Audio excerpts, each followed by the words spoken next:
Hey, it's Lynn Brown. I'm a speaker, trainer, and coach with the John Maxwell team, and I spent the first half of my life people-pleasing, and then in my spare time, I was literally trapped by the opinions of other people. It was really, honestly, more like living in a mental prison. And then one day, I made a decision, and I took action. I took one step in the direction of my dreams, and I bet on myself for the first time ever. I started to change the way that I saw myself, and I began to change the way I saw my circumstances. And it's so interesting because when I did that, things began to change. And now I am totally committed, for the rest of my life to partner with people that want to do, be, and have more. Quality people that want to become better versions of themselves. And so that's what I'm going to do for the rest of my life. I believe right now there's never been a better time for us to invest in ourselves and others. The world needs us at our best. Our communities, our families, the workplace, the marketplace. We need to be our best. So today we're going to talk about how and where to start. It's so interesting lately when I see friends, around town, or when I, go to a conference or whatever, if they haven't seen me in a while, they're like, wow, you look good. How did you lose your weight? And I just kind of laugh inside because honestly, they know how I lost my weight. We only ask questions to the answers that we already have. I knew for years how to lose weight, but I also know knowing and doing are two different things. The other day I was just mesmerized as I watched my great nephew scroll through an iPhone. He's not even 2 years old. And he has already learned how to do that. We have access to everything. And as my aunt says, go ask the Google. She calls it the Google. So it's really not about not knowing. It's just that we're not willing. I know so many times in the past I've set these ginormous goals. Just kind of thinking and daydreaming that somehow it was just going to I can't even say that word. Let's say it together real slow. Magically. There we go. That we just think it's going to happen without the work. And my failures, they came often and they hit hard. But now another day we'll talk about failure because it truly is just a constant companion of success. Failure will never go away. So if you're looking for the perfect person and the perfect podcast, I'm not the person. You might as well just hit delete. But it's so much more than just reaching for the goal. I had no idea that I had to have systems and a plan. I know that sounds logical, but I had never done that. I had just flown through life by the seat of my pants. I had huge goals and dreams. I used to always say, I want to be a world changer. I'm going to be a world changer. And it wasn't until I got my systems in place that became a reality. The other day I was doing a Zoom training, international training, and the first people that popped on, one was from Romania and one from Trinidad. And I was like, this is so cool. But let's talk about what keeps us from taking that step. If you're like me, there have been times that I was getting ready. I was getting ready to get ready. But y'all, I'm just going to go ahead and call BS on that. Now, this is a family show, so it's a bogus story, but I'm just going to call it because it's procrastination. Maybe it's perfectionism, but all those things, the root cause of that is fear of failure. We're going to get ready to get ready. Well, I'm going to start on so-and-so date, or I'm going to wait until this happens, or I used to say I'm going to go to the doctor after I lose weight because I didn't want the doctor to fuss at me. But 4 years ago, I was up against a wall, and one of my mentors says that's the greatest place you can be because you only have one choice. When you're up against the wall, that's when you get going. A friend reached out and encouraged me to start this daily gratitude journal. And somehow, I just didn't think that was enough. I thought, how can that help me? I had just gotten over a business that had gone sideways, to the point of bankruptcy sideways. And I thought, it's going to take more than a gratitude journal to change my view of my life, my world, my circumstances. But interesting enough, I took her up on that challenge and I began to daily write gratitude. And I'll never forget when I realized I had done it for, like a whole month and then 6 months and a year. And when I looked back and realized I was going on my 2nd year and now I'm starting my 5th year of gratitude. But it really opened my eyes to the power of habits, daily habits. I'm reading a book right now, Atomic Habits, and it's an amazing just deep dive into the creation of habits. And I think sometimes we think we got to change everything. But if we'll just increase one thing, just start with one thing. Drink 1 more glass of water today.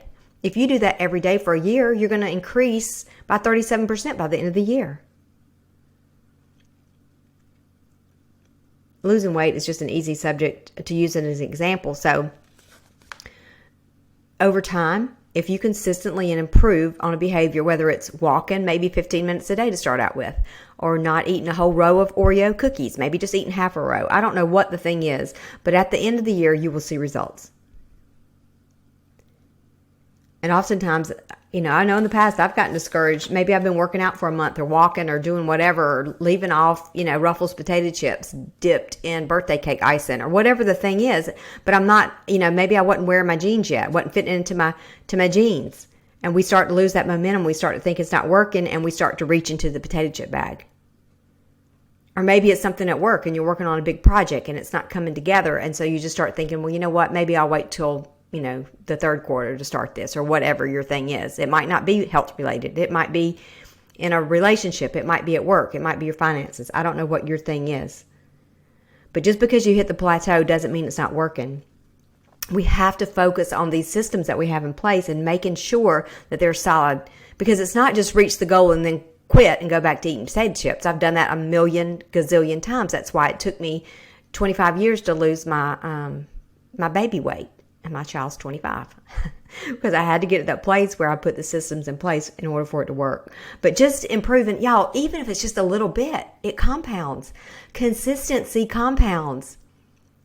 It's just like if you save whatever the little scale thing is, a penny a day. And, every day you save a penny a day. By the time you're 30 or 40, I forgot, you'll have $5 jillion or something like that. Not that much, but you know what I'm saying. We need to have specific actionable goals, but our results are connected to our systems. And it's what leads us to the results every time.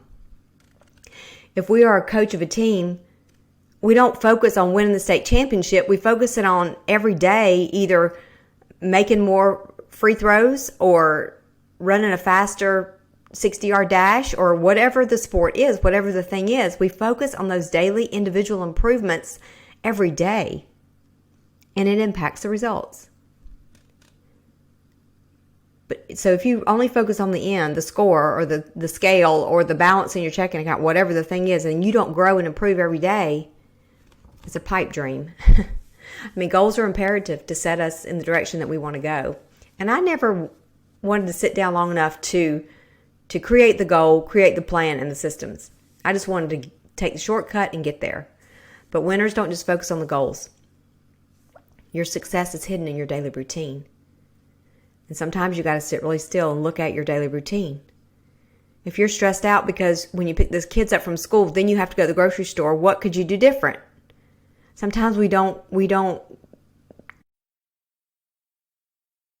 it is we're doing. We're so close to it. We're lost in it. So I want to give you an example of another discipline that I've created in my life. And so I'm just being honest here, but I did not always make my bed. I know it's terrible, and some of you are like, how could you even do that? And I don't know, but I was raised better than that, but it wasn't a priority. Nobody saw my bed except me and, my husband, so what difference does it make? But then when that day that my son left for officer training, I thought, wow, his world is about to change, and he's about to enter into a time of extreme discipline, which he was disciplined anyway, but still, it was going to be a stretch. And so I decided, well, I'm just going to become a Navy SEAL mama. Ha, ha, ha. I know that's funny. But anyway, I have made my bed for the last 271 days. And to some of you, that means nothing. But to me, this whole creating new habits and new disciplines is huge. Because prior to The last 5 years, honestly, y'all, I flew by the seat of my pants. And it's so funny because I don't have to focus on breaking the bad habits, because when I'm focusing on creating these new habits, the old ones are replaced. One of my favorite verses is that Romans 12:2. We have to be transformed by the renewing of our minds. Some people think that they're just stuck where they are, that it's just, I've even heard people say, well, it's just God's will. Well, you know what? God created things in order. He was very strategic, very disciplined, and very orderly. And we are made in his image. So that's another day, another chapter. But in the past, a lot of times I would just treat the symptoms of my life without treating the real cause. But now I realize that by doing that, it did not serve me. But when I do the thing that I want in my life, I will have the thing. It's like Emerson said, do the thing and you will have the thing. You might want to write that down. I have it on my little memo board in my kitchen. But when we only focus on the result, we only solve that problem. And it'll come up again and again and again. That's probably why you can ask my friends every Monday. They're like, well, what diet are you on today? And what new program? I mean, every Monday. And about Monday by lunch, I had blown it. So until I created a system, I never had the results. I can remember thinking, gosh, I'll be so happy when I get this result in my life. Because I believe that, having those things, whatever the thing was, I believe that that's where my joy level and my happy meter would be impacted the most.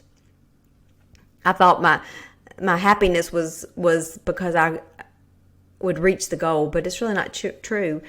Really, the thing that increased the joy and removed the shame and guilt from my life was that daily practice of gratitude. It replaced all that with joy. I mean, unspeakable joy. And honestly, I've been writing that since April the 9th. It was one of my dreams that I've achieved, is unspeakable joy. And I can tell you, there are just times now in my day I just say out loud, wow, my life is so full. I am so alive. I have never felt this alive. And it's so true. I don't know that I'd even sleep if I didn't have to. I mean, I'm that excited about living. Now, don't get me wrong, because some people are like, gosh, I wish I was like happy like you. Don't think that it doesn't show up. That little voice, those little reminders, the past will creep back in. Those thoughts will creep back in. Anxiety will try to knock on the door again. But now, instead of allowing that to creep in, the Marines call that mission creep.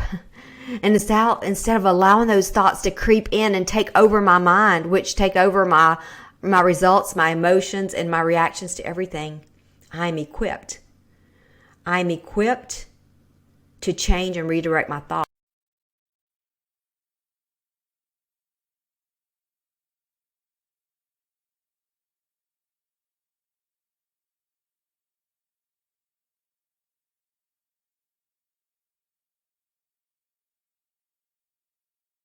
It's the only guarantee that tomorrow is going to be better. I never even thought I'd probably have a real coach. And now I have 7. Well, I just added my 8th one. Mel Robbins is now my 8th mentor.